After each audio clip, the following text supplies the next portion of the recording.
ఓం భూర్భువస్వః తత్సవితుర్వరేణ్యం భర్గో దేవస్య ధీమహి ధియో యో నః ప్రచోదయాత్.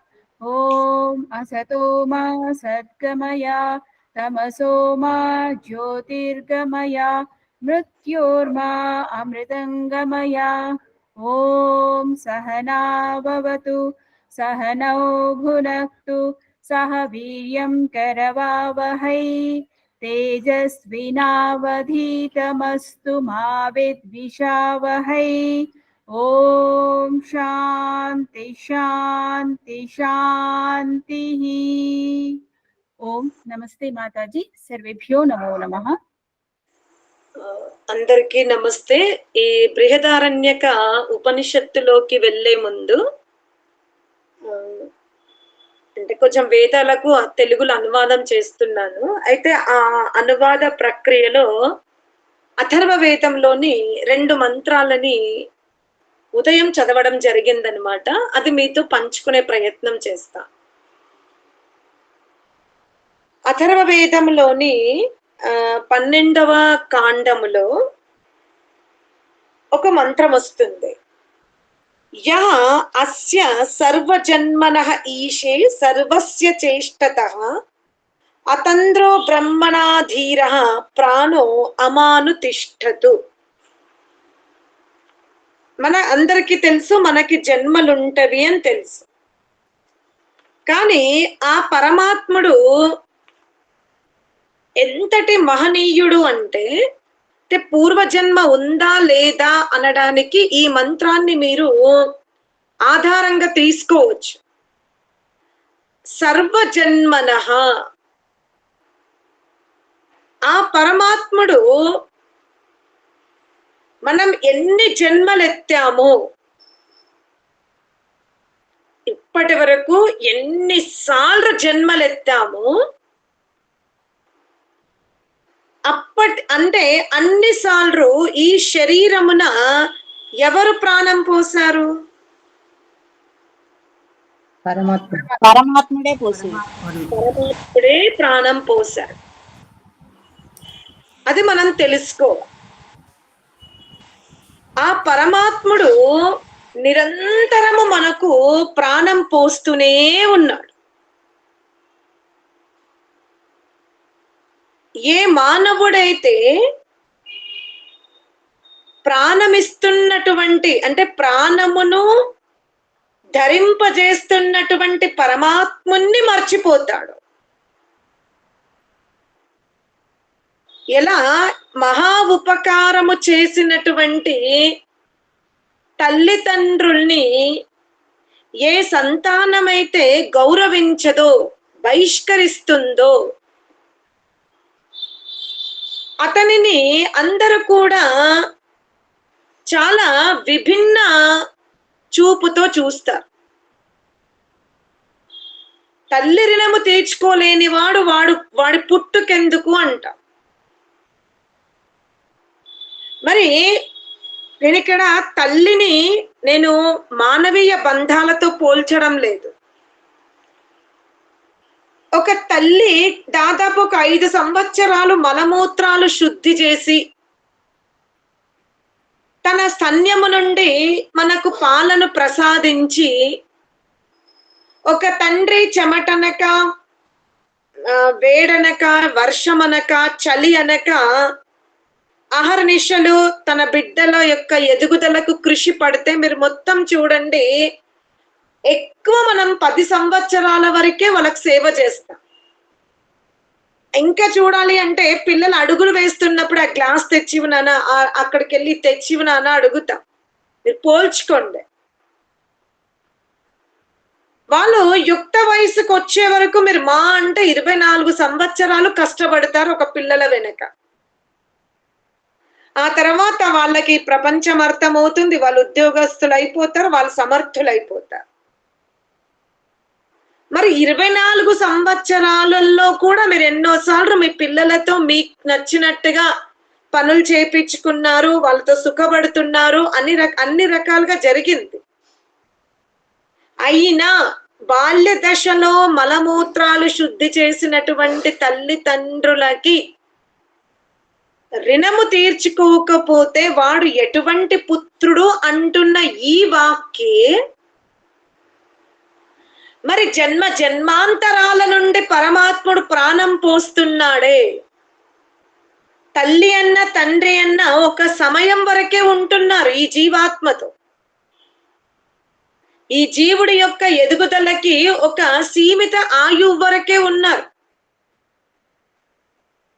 వాళ్ళకే రుణం తీర్చుకోకపోతే పాపం తగులుతుంది అన్నటువంటి భావన ఉన్న మనము మరి ఈ శరీరములోని ప్రతి అవయవాన్ని అతడే నిర్మించాడు, అతడే దీన్ని పోషిస్తున్నాడు, అతనే దీన్ని చక్కగా కాపాడుతూ ఉంటే మరి ఆ పరమాత్ముని అతని ఆజ్ఞని గనక మనం పాటించకపోతే ఎంతటి మహాపాపులం అవుతామో ఎప్పుడైనా ఊహించారా? లోకంలో చాలా మంది తల్లిదండ్రులు చెప్తుంటారు, మేము మీకు చిన్నప్పుడు ఇలా కష్టపడ్డాం, అలా సేవలు చెయ్యండి అంటారు. అది మంచి విషయమే, నేను కాదనడం లేదు. ఒక జన్మలో అది కూడా సీమిత ఆ శక్తినిచ్చి సీమిత ప్రేమనిస్తేనే రుణం తీర్చుకోవాలి అంటుంది మన ధర్మశాస్త్రం. మనము కూడా మరి పరమాత్ముని ఇప్పుడు ఒక తల్లి మంచం మీద పడుకొని ఉంది మీ ఇంట్లో, చాలా పెద్ద ఇల్లు మీది. ఆ గృహములో తల్లిదండ్రులు ఎక్కడో వృద్ధులుగా పడున్నారు మంచం మీద. మీరేం చేశారు? ఆ తల్లిదండ్రులు యవ్వనంలో ఉన్నప్పుడు ఒక ఫోటో మీ హాల్లో ఉంది. మీరు అనేక రకాల మిష్టాన్నాలు చేసి ఒక పల్లెములో పెట్టి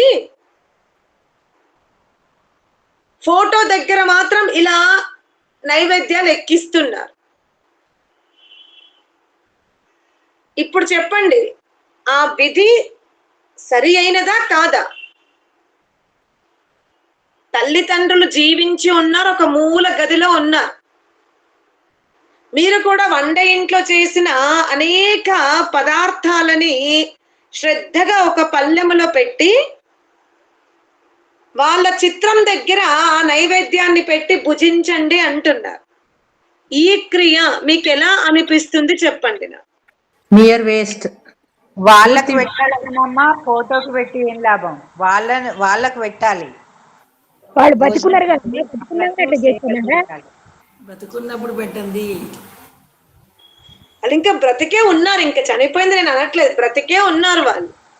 వాళ్ళ దగ్గరికి వెళ్ళి వాళ్ళని శుభ్రపరిచి వాళ్ళకి తినిపిస్తే అది మంచి సార్థకం.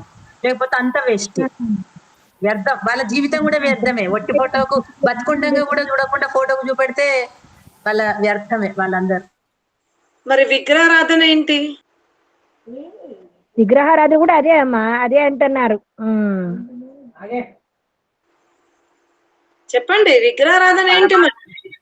పరమాత్మ అని వీళ్ళకి ఇంకా భావన తెలియనప్పుడు పెద్దవాళ్ళు అయ్యగారులు వాళ్ళు చెప్పినప్పుడు ఇందులో పరమాత్మను చూడండి, వీళ్ళే దేవుడు అని వాళ్ళు చెప్పి పోసారు కాబట్టి వీళ్ళు అక్కడికి వెళ్ళి ఆ విగ్రహానికి అలానే చెయ్యాలి అని ఆ వెనకటి నుంచి వచ్చింది కాబట్టి వాళ్ళు అలా చేస్తున్నారు.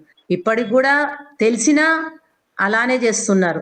ఆ తెలిసిన వాళ్ళు బిజినెస్ లోనే నడుస్తున్నారు కానీ అసలు పరమాత్మ అంటే ఏమిటి అని ఇప్పటికి కూడా చెప్పిన వాళ్ళు చాలా 99% తక్కువే. అర్థమైందా?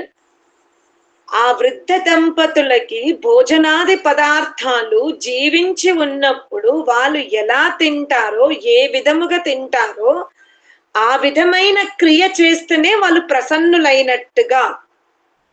మరి పరమాత్మని యొక్క స్వరూపం, పరమాత్మని యొక్క గుణగణాలను ఏ విధంగా పరమాత్ముడు వేదాది శాస్త్రాల ద్వారా మనకు తెలియజేశాడో ఆ తెలియజేసినటువంటి గుణకర్మ స్వభావాలకు అనుకూలంగా మనం ఉపాసన చెయ్యాలి. కానీ గురు పరంపరలో వచ్చిన దాన్ని గుడ్డిగా నమ్ముతూ ఇదే ఉపాసన, ఇదే తరాల నుండి వచ్చింది, ఇదే నిజము అని ఎలా అనగలుగుతున్నాం మనం? అజ్ఞానమే అమ్మ. వాళ్ళకి ఇంకా రోజులు గడిచినా గానీ అది చెప్పే పరిస్థితిలో లేరు. చెప్పినా గానీ వీళ్ళు బాగా తెగించిపోయి ఇగ మేమే జ్ఞానవంతులం, వాళ్ళకే డబ్బుంది, ఇగ మా అంత విజ్ఞానులు లేరు అని అహంభావం ఎక్కువైపోయి వినే స్థితిలో లేరు. గర్వస్థితిలోనే ఉన్నారు. వీళ్ళు చెప్పే స్థితిలో లేరు. పట్టించుకునే స్థితి అంతకన్నా లేదు. ఏది చెవిటోని ముందు శంఖము గోడ ముందు అంటారు చూడండి. అట్లా తయారయ్యారు మొత్తం. అంటే నా ఆలోచన వరకు. ఇంకొకటి ఇదే అథర్వ వేదంలో 11వ కాండములోనే, అది 24వ మంత్రం అయితే ఇది 25వ మంత్రం. ఈ మంత్రములో కూడా చూడండి, ఊర్ధ్వ సుప్తేషు జాగార నను తిర్యం నిపద్యతే నా సుప్తమస్య సుప్తేషను శుశ్రావ కశ్చన. ఆ పరమాత్ముడు జీవులు తమ తమ నియమానుకూలంగా నిద్రిస్తూ ఉంటది. జీవులు తమ తమ నియమానికి అనుకూలముగా నిద్రపోతూ ఉంటది. నియమం అనేది పూర్తిగా మానవుడికి మాత్రమే ఉంది. దివే నా సుప్త, రాత్రి అనగా నువ్వు దినములో పడుకోకూడదు అనగా సృష్టిలోని సర్వ ప్రాణులు నిద్రపోతూ ఉన్నప్పటికీ కూడా దాంట్లో ఒక ప్రాణికి మాత్రం శాసనం ఉంది, నువ్వు దినములో పడుకోకూడదు. కేవలము దీర్ఘకాల వ్యాధిగ్రస్తులైన వాళ్ళు, వృద్ధులు, పసిపిల్లలకు తప్ప మిగతా వాళ్ళందరూ అనగా 2 సంవత్సరాల పిల్లల నుండి వ్యాధిగ్రస్తమయ్యే శరీరము వరకు దినములో పడుకోవడానికి శాసనం లేదు. పడుకుంటున్నామా శాసనములో ఉన్నామా అనేది చూడాలి అంటే ఏంటి, ఎవరుండాలి అక్కడ? ఒక కళాశాలలో పిల్లలు స్టడీ అవర్స్ ఉంది, అక్కడ వాళ్ళు చదువుకుంటున్నారా, నిద్రపోతున్నారా, ముచ్చట్లు పెట్టారంటే అక్కడ ఏముండాలి? వాళ్ళ టీచర్ చూడాలి అందరు కదా. ఒక అబ్జర్వేషన్ పర్సన్ ఉండాలి, వాళ్ళని అబ్జర్వ్ చేస్తున్న ఒక పర్సన్ ఉండాలి. దాన్ని మీరు సీసీ కెమెరా అంటారా, లేదా టీచర్ అంటారా, ఇంకేదైనా పేరు ఇవ్వచ్చు. అందులోనే మనం చూడగలుగుతాం వీళ్ళేం చేస్తున్నారు అనేది. అలాగే జీవుడు పడుకొని ఉన్నప్పుడు పరమాత్ముడు ఏం చేస్తున్నాడు? పడుకున్నాడా, మేలుకుంటాడా? చైతన్యంతో ఆయన ఉండి చూస్తుంటాడు. జీవుడు పడుకొని ఉంటాడు శరీరము ద్వారా అనగా, నిజంగా చెప్పాలి అంటే జీవుడు కూడా పడుకోడు, కానీ స్థూలేంద్రియాల యొక్క క్రియను ఆపేస్తాడు. దాన్ని మనం వ్యవహారంలో నిద్రపోయాడు అంట. స్వప్న స్థితిలో ఉండడు, జాగ్రత్త స్థితిలో ఉండకుండా సుషుప్తి స్థితిలో ఉన్నటువంటి వ్యక్తిని మనం నిద్రపోయాడు అంట. నిజంగా అప్పుడు జీవుడు నిద్రపోతున్నాడా అంటే నిద్రపోడు. ఏం చేస్తున్నాడు? కారణదేహాన్ని సూక్ష్మ దేహాన్ని, స్థూల దేహాన్ని ఉపయోగించుకోవడం లేదు. స్వప్నంలో సూక్ష్మదేహాన్ని ఉపయోగించుకుంటాడు, జాగ్రత్త అవస్థలో సూక్ష్మదేహముతో పాటు స్థూల దేహాన్ని ఉపయోగించుకుంటాడు. కావున మనం అతను మేలుకున్నాడు అంటాం. ఎప్పుడైతే స్థూల దేహాన్ని ఉపయోగించుకోకుండా సూక్ష్మదేహాన్ని ఉపయోగించుకుంటాడో అప్పుడు మనం అతన్ని స్వప్నం ఉన్నాడు, అందుకే కదులుతున్నాడు, ఏదో కల అంటున్నట్టున్నాడు చూడు, కళ్ళు కదులుతున్నాయి, నవ్వుతున్నాడు, కాలు చేతులు ఊడిస్తున్నాడు అంటే ఏదో ఆలాపనలో ఉన్నాడు అని చెప్తున్నా. కదలక మెదలక ఉన్నాడు అంటే గాఢ నిద్రలో ఉన్నాడు అంటుంది ఈ సమాజం.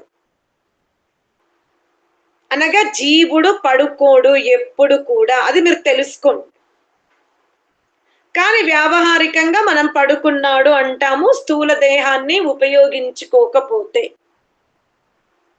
స్వప్నాన్ని కూడా తీసుకోకపోతే చాలా గాఢ నిద్రలో ఉన్నాడు అంట. మరి జాగ్రత్త అవస్థలో ఏం చేస్తున్నాడో, స్వప్న అవస్థలో ఏం చేస్తున్నాడో, సుషుప్తి అవస్థలో ఏం చేస్తున్నాడో, సమాధి అవస్థలో ఏం చేస్తున్నాడా అనేది చూసేవారెవరు?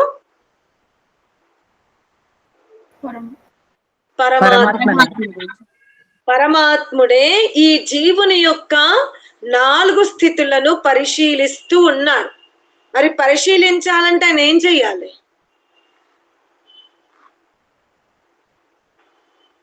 మేలుకుండాలా, పడుకొని ఉండాలి? మేలుకొనే ఉంటాడమ్మా ఎల్లకాలం ఆయన చైతన్యం. మరి మనం ఉత్తిష్ట ఉత్తిష్ట లేపుతాం కదా పరమాత్మని, గంటలు కొట్టి, పాటలు కొట్టి. పరమాత్మని కూడా మన నిద్రలు, మన అన్ని వేషాలు, మనయన్ని పడుకోమనుడు అన్ని మనం ఏం చేస్తామో అవి కూడా ఆయనకు రుద్ది ఉత్తిష్ట ఉత్తిష్ట అంటాము.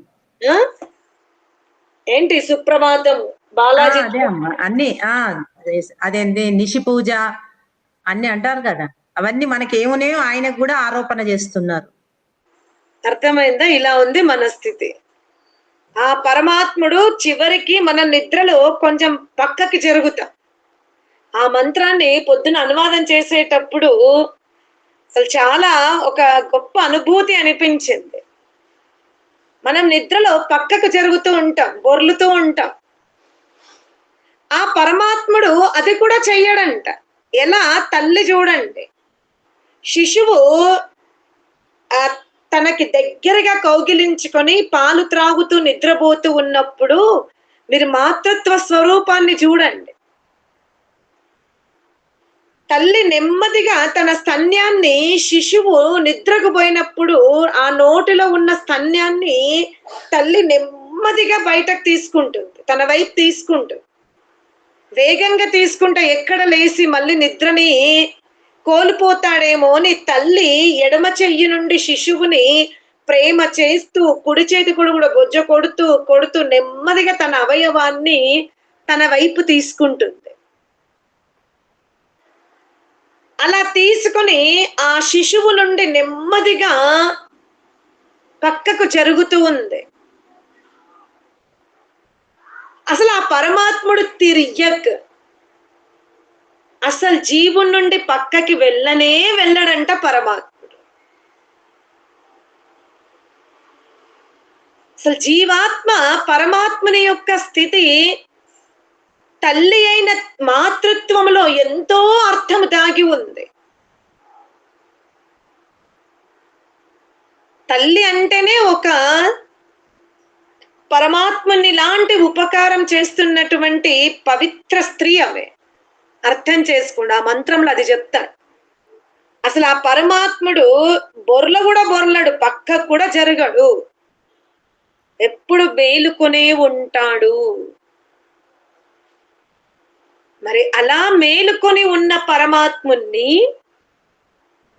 మనం మానవ జన్మలోనే దర్శించుకోగలుగుతాము. అంత తేదీప్యమాన ప్రకాశ స్వరూప హిరణ్య స్వరూపాన్ని మనం మానవ జన్మలోనే చూడగలుగుతాము. అన్యత్ర ఆ దర్శనం ఉండదు అంటాడు. మరి మనం ఎంత దృఢముగా ఉన్నామో, ఎంత జిజ్ఞాసగా ఉన్నామో, మన ప్రయత్నం ఎటువైపు ఉందో కాస్త మనం పరిశీలించుకుంటూ ముందుకు వెళ్దాం. ఎందుకు ఆ 2 మంత్రాలని మీ ముందు పెట్టాలనిపించింది, పెట్టాను. సరే, ఇక బృహదారణ్యక ఉపనిషత్తులోకి వెళ్దాం. మనం నిన్న అశ్వము అనే దాని నుండి సృష్టి వైపు వెళ్ళాం. మొదట ప్రథమ బ్రాహ్మణములో ఒక అశ్వమును తీసుకొచ్చి దాని అవయవాలు దాని సంపూర్ణ శరీరంతో పోల్చుకుంటూ సృష్టిని పోల్చుకుంటూ వెళ్ళాం. ఈ రోజు మనము మృత్యువుని తీసుకుందాం, సృష్టిని తీసుకుందాం. ఈరోజు ఏ అంశం తీసుకుంటున్నాం? మృత్యువు మరియు సృష్టి. మీకు చాలా ఆకలిగా ఉంది, చాలా సమయం అయిపోతుంది, చాలా ఆకలిగా ఉంది. ఇప్పుడు ఆకలిగా ఉన్నప్పుడు మీకు వడ్డించిన ఇస్తారాకులోని పదార్థాలను మీరు ఏం చేస్తారు? గబగబా తినేస్తారు. గబగబా తినేస్తారు. ఈ రహస్యాన్ని పెట్టుకుని ఈ రెండవ బ్రాహ్మణ అంశాన్ని వినే ప్రయత్నం చెయ్యండి. సంశయం ఉంటే తర్వాత అడగండి, మధ్యలో అడగకండి. చాలా జాగ్రత్తగా వినే ప్రయత్నం చెయ్యండి. ఏమంటున్నాడు? నైవేహ కించనాగ్ర ఆసీన్ మృత్యున్ నైవేదమామృతమాసీత్ అశనాయ హి మృత్యు తన్మనో అకురుత ఆత్మన్వి స్వామితి యో అర్చన్నచరతస్యార్చత ఆపో జాయాంతార్చతే వైమే కమభూదితి తదేవార్కస్యార్కత్వం కంహ వా అస్మై భవతి యా ఏవమేతద్ అర్కస్య అర్కత్వం వేద అంటాడు. ఇక్కడ మృత్యువు అంటే బ్రహ్మ. ఏం తీసుకుందాం? మృత్యువుని ఎవరికి విశేషణంగా పెట్టారు? బ్రహ్మకి విశేషణముగా పెట్టారు. సృష్టి ఏంటి? బ్రహ్మ చేతన పదార్థానికి సూచకుడు. సృష్టి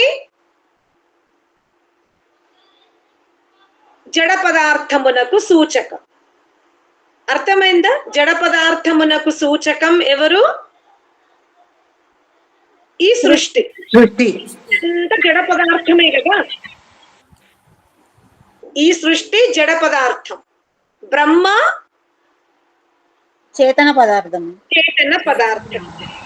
ఇప్పుడు మీరు ఒక పల్లెములో గాని ఇస్తారాకులో వడ్డించుకున్న పదార్థాలన్నీ కూడా జడ పదార్థాల, చేతన పదార్థాల? జడ పదార్థాలే. ఆ జడ పదార్థాలని మీరు జడ సాధనాల ద్వారా తింటున్నారా, చేతన సాధనం ద్వారా తింటున్నారా? చేతన సాధన ద్వారా తింటున్నాము.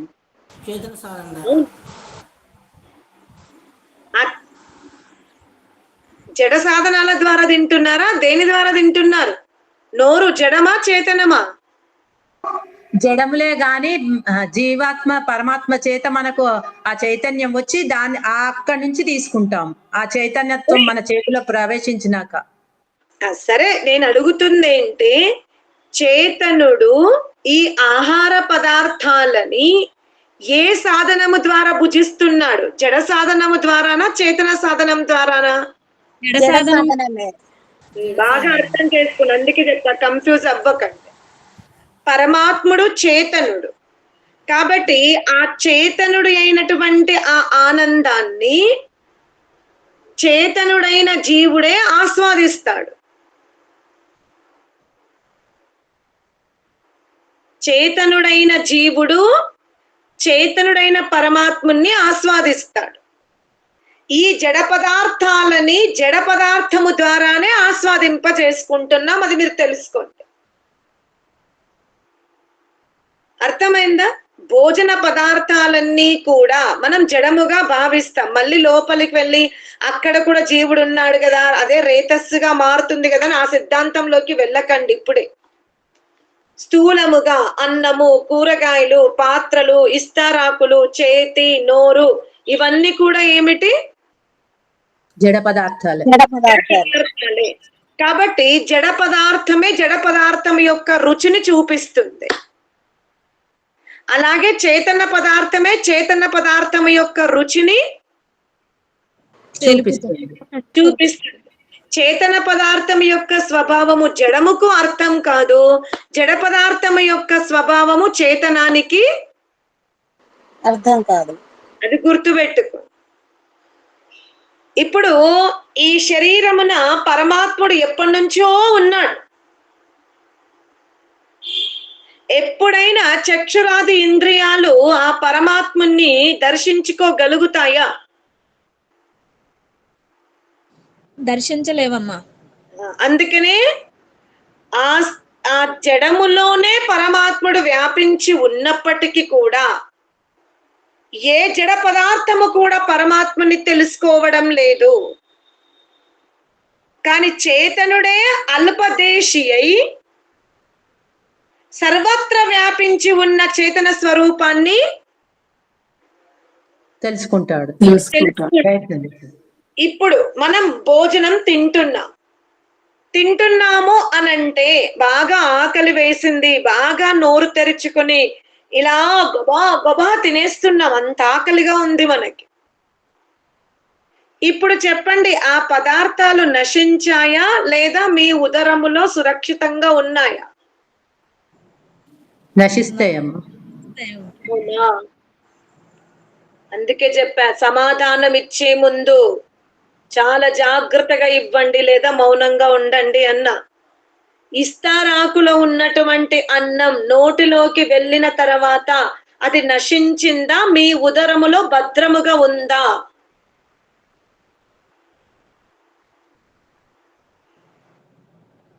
అమ్మా రూపం మారిపోతుంది.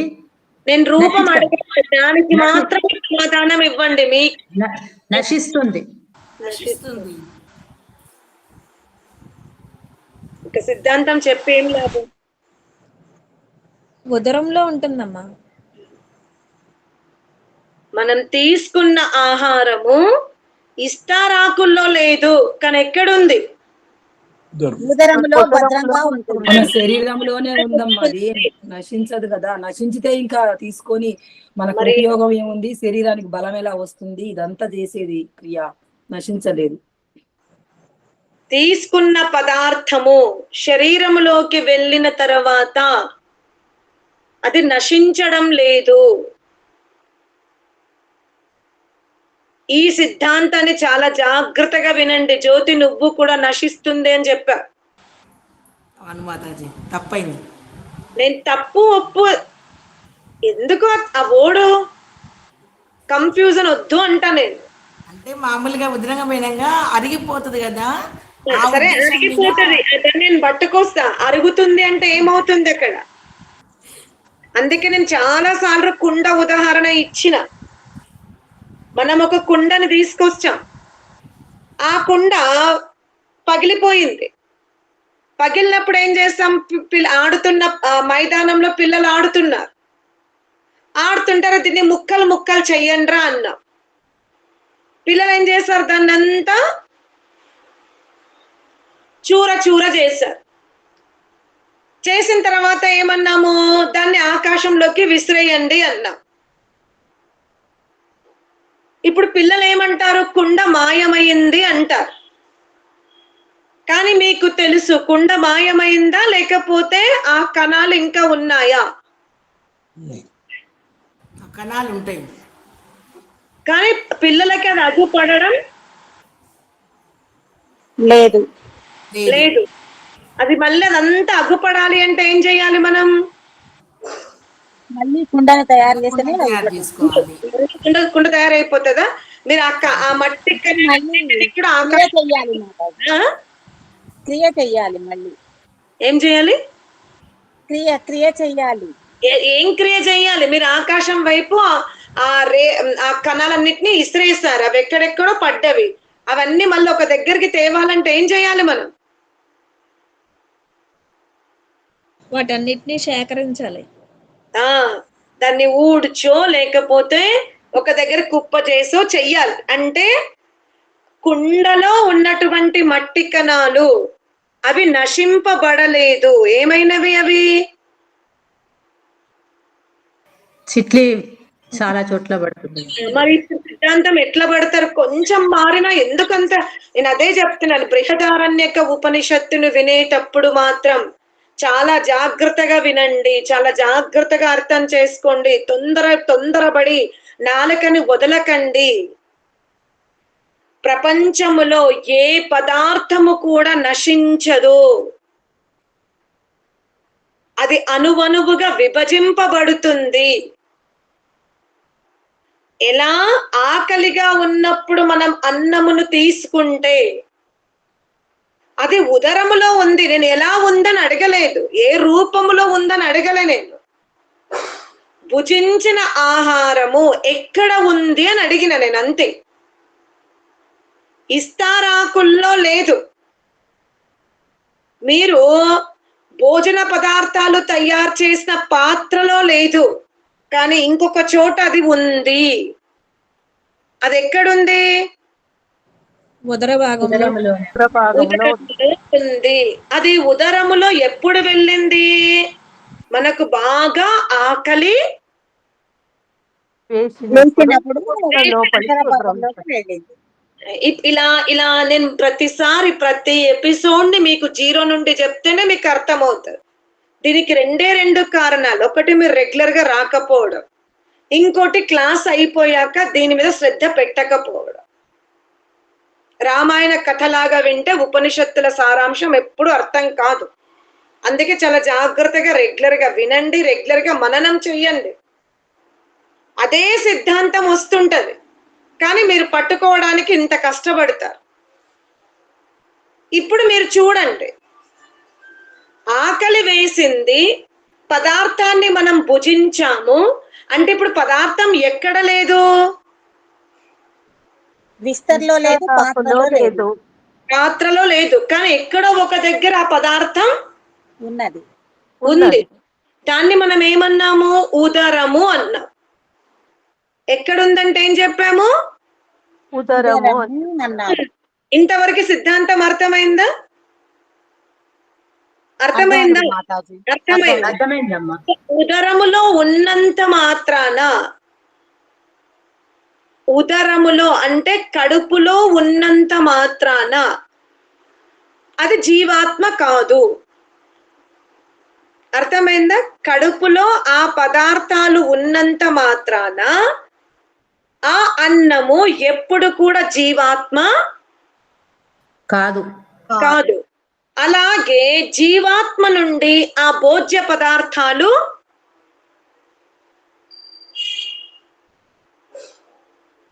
వేరుగానే ఉంటుంది, పుట్టలేదు. అర్థమైందా? జీవుడు తన ఉదరములో పెట్టుకున్నాడు. దేన్ని పెట్టుకున్నాడు? అన్నమును పెట్టుకున్నాడు. జీవుడు తన ఉదరములో అన్నమును ధరింపజేసుకున్నాడు. ధరింపజేసుకున్నంత మాత్రాన ఆ అన్నము జీవుడి నుండి పుట్టలేదు. ఆ అన్నము జీవునిలో నశించదు. ఈ సిద్ధాంతం అర్థమైందా? అర్థమైందమ్మా. అర్థమైందా? ఉదరములోనే ఉంది, ధరించుకొని ఉన్నాడు. ధరించుకొని ఉన్నంత మాత్రాన ఆ అన్నమును జీవుడు పుట్టించలేదు, అలాగే అది జీవునిలో నాశనము కాలేదు. అలాగే ఇప్పుడు సృష్టిని తీసుకుందాం. మన నోరేమో కొంచెం ఉంది, మన ఆకలి కొంచెం ఉంది కాబట్టి మనం సిద్ధం చేసుకున్న భోజన పదార్థాలని పప్పు, సాంబారు, పాపడు, చిప్స్ వగేరా వగేరా మనం తినేసాం. మరి పరమాత్ముడికి కూడా నోరుందని చెప్పుకున్నాం కదా మనం. మరి పరమాత్మునికి కూడా నోరుంది. పరమాత్ముడు ఏం తిన్నాడు?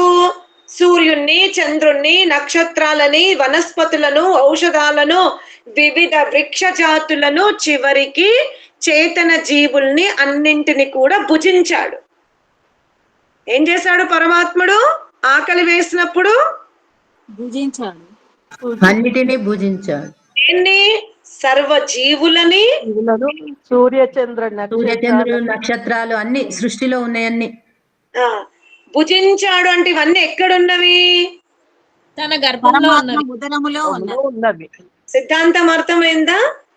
అవన్నీ పరమాత్మని గర్భములో ఉన్నవి. ముఖ్యంగా మొదటి కోణములో సిద్ధాంతం అర్థమైందా? అర్థం కాకపోతే మళ్ళీ రిపీట్ చేస్తా. ఎలా అర్థమైందా? మళ్ళీ కన్ఫ్యూజ్ అవ్వకండి. ఇప్పుడు మనం అన్నం తిన్నాం, అన్నమును భుజించి ఉదరములో పెట్టుకున్నాం. ఇప్పుడు ఉదరంలోకి వెళ్ళగానే అక్కడ ఏమవుతుంది అన్నము? పచనం అవుతుంది. పచనమై ఏమైంది? దాని స్వరూపాన్ని అది మార్చుకుంది, కోల్పోతుందమ్మా. అంటే విభజింపబడి ఉంది. విభజింపబడుతుంది రసము, రక్తం, రక్తంలోకి, మాంసంలోకి, మధ్యలోకి, మలములోకి, శక్తిలోకి, ఆయువులోకి ఆ అన్నం ఏమైంది? విభజింపబడినంత మాత్రాన పదార్థము నశించినట్ట లేదు, నశించలేదు. జీవుడు, మీరు చాలా గమనించుకోండి, జీవుడుకు శక్తి కావాలి అంటేనే ఇవన్నీ విభజించుకుంటాడు. ఆ శక్తికి ఎంత సమయం తీసుకున్నాడు అనేది ఎవరికి తెలియదు.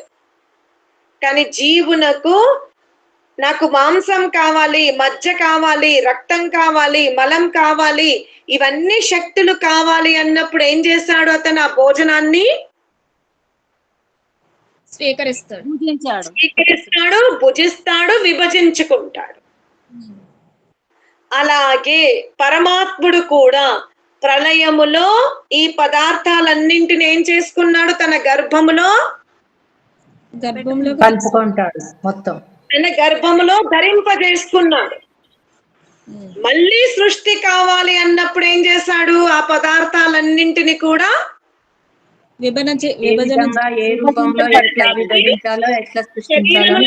రక్తం ఉండాలో, ఎక్కడ మాంసం ఉండాలో, ఎక్కడ మలం ఉండాలో, ఎలా ఈ ప్రక్రియ జరుగుతుందో అలాగే బ్రహ్మాండమున కూడా ఆ ప్రక్రియ జరుగుతూ ఉంది. అర్థమైందా? దీన్ని పదే పదే వింటే మనం ఈ రెండవ బ్రాహ్మణాన్ని ముందుకు తీసుకెళ్ళొచ్చు. ఈరోజు ఇంతవరకే చెప్పా సిద్ధాంతాన్ని. ఓం శాంతికి శాంతి శాంతి.